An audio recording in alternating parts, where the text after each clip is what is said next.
Okay, so on this first screen, or first option on screen 8, you can go from millimeters to inches, and that will change everything. If you notice, it was at millimeters. These here for your basting stitches and applique distance is changed to millimeters.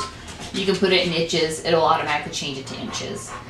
I'll leave it in inches. I'm American. I'm used to imperial. I'm gonna go with inches over metric. Let's see here.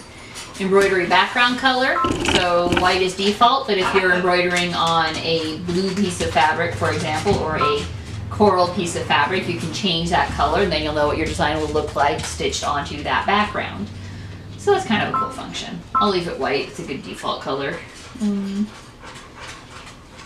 Okay.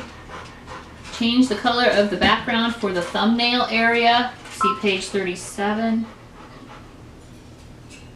I have absolutely no idea what that means. So we'll find out in a few days when we get to page 37. I don't know what the thumbnail area is. I mean, I could guess. It has to do with like thumbnail designs and then it gridded out. So I'm guessing it has to do with that. I'm going to leave it as it is because I don't know what that means. And then we have thumbnail size, so you can go large or small. We'll leave it small. Embroidery basting distance. This is for if you're putting down a secure stitch around the outer edge of the frame before you start the central embroidery. It's like a stay stitch so the fabric doesn't shift. That's going to tell it how far to go from the frame. So if you want it really in close to design, you can change that and bring it in really close to the design, or you can leave it at the default and it'll run right around the edge of the frame. That's kind of my preference. I don't want it too close to the design because I don't want to risk that basting stitch getting pulled into the design and stuck and permanent.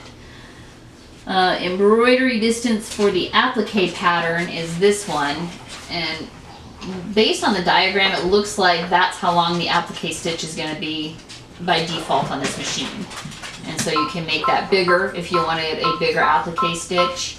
I do know if you go too big with applique stitches it's going to look shredded. It's not as neat and compact, so I will leave it at the default until I get better with applique stitches.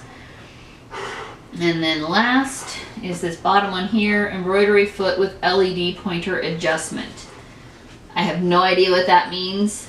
Apparently there's an LED pointer in here somewhere that we'll get to on page 249.